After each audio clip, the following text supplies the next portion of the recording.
বাঙালি জাতি বড় আবেগী জাতি, শাক দিয়ে মাছ ঢাকতে চায়।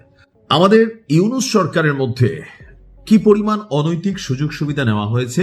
সর্বশেষ গতকালকে একটা নিউজ দিয়েছে, আমি কিন্তু গণমাধ্যমকে কোট আনকোট কথাগুলো বলছি, যে ডক্টর ইউনূস নিজে ক্ষমতা ছাড়ার ঠিক 2 দিন আগে একটা গ্যাজেট প্রকাশ করেছিলেন, যেখানে আমরা দেখলাম কালের কণ্ঠ পত্রিকা তারা বলল যে নিজেকে রাষ্ট্রের অতি গুরুত্বপূর্ণ ব্যক্তি চিহ্নিত করে রাষ্ট্রীয় যে সর্বোচ্চ নিরাপত্তা লেভেল, অর্থাৎ প্রধানমন্ত্রী প্রেসিডেন্ট যেই লেভেলে নিরাপত্তা পায় এসএসএফ এর, তিনি তার জন্য আইন সংশোধন করে 3 মাসেরটা 1 বছর করে নিলেন। কেন?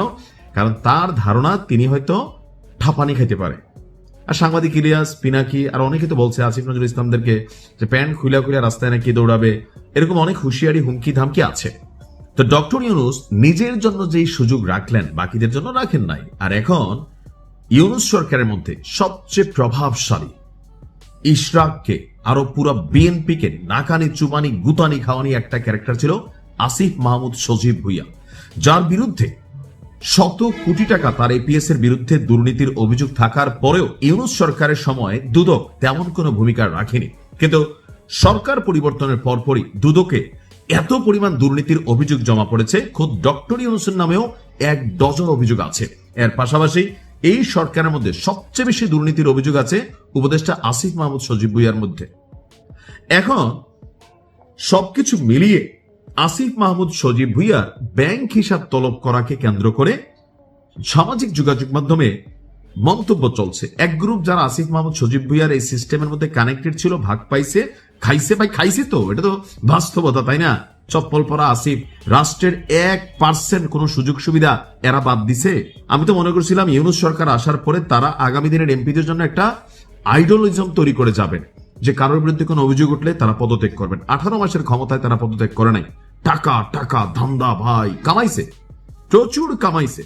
এখন এই যে কামাইছে সেইটার জন্য এই মুহূর্তে যেটা হইল যে তার ব্যাংক হিসাব তলব করা হলো। বলা হচ্ছে যে আপনার তার ব্যাংক হিসাব তলব করেছে বাংলাদেশ ফিনান্সিয়াল ইন্টেলিজেন্স ইউনিট। তো গতকালকে দেশের সব ব্যাংক এবং আর্থিক প্রতিষ্ঠানের কাছে এই সংক্রান্ত চিঠি পাঠিয়েছে আপনার সরকারের পক্ষ থেকে। চিঠিতে আগামী 3 কর্মদিবসের মধ্যে আসিফ মাহমুদ সজীব ভুইয়ার ব্যক্তিগত অ্যাকাউন্টের সব তথ্য নথিভুক্ত করে আর্থিক গোয়েন্দা সংস্থা BFIU তে পাঠাতে বলা হয়েছে। তো এটা কি আসলে ধরা খাবে? না ভাই, শুনেন, একটা বাচ্চা মনে বোঝে, ধরেন যে সামান্য একজন ছিনতাইকারী শেষরা যে দুর্নীতিবাজ, সেও তার বিকাশ অ্যাকাউন্টে টাকা গ্রহণ করে না, করে লামসাম যদুমধুর অ্যাকাউন্টে। তো আসিফ মাহমুদ সজীব ভুইয়ার ব্যাংক অ্যাকাউন্ট খুঁজানি আপনারা টাকা পাবেন। আসিফ মাহমুদ সজীব ভুইয়া এত পাগল তো না, কাঁচা মাছ খায় না এরা, যে ব্যাংকে কোনো ট্রানজেকশন করছে। দেখা যাবে যে পুরা ব্যাংক একটা তার অ্যাকাউন্টে আপনি 2 কোটি টাকার হিস্ট্রি পাবেন না। 18 মাসের বেতন ভাতা ছাড়া এখানে কিচ্ছু পাবেন না। এরা টাকা পাঠাইছে কিভাবে, পাচার করছে কিভাবে, এগুলো আমরা আইডিয়া দেওয়া লাগবে না। যারা এই দেশে দুর্নীতি নিয়ে কাজ করে দুদক, তারাই ভালো জানে যে কে কোন সিস্টেমে খায়া ফেলে।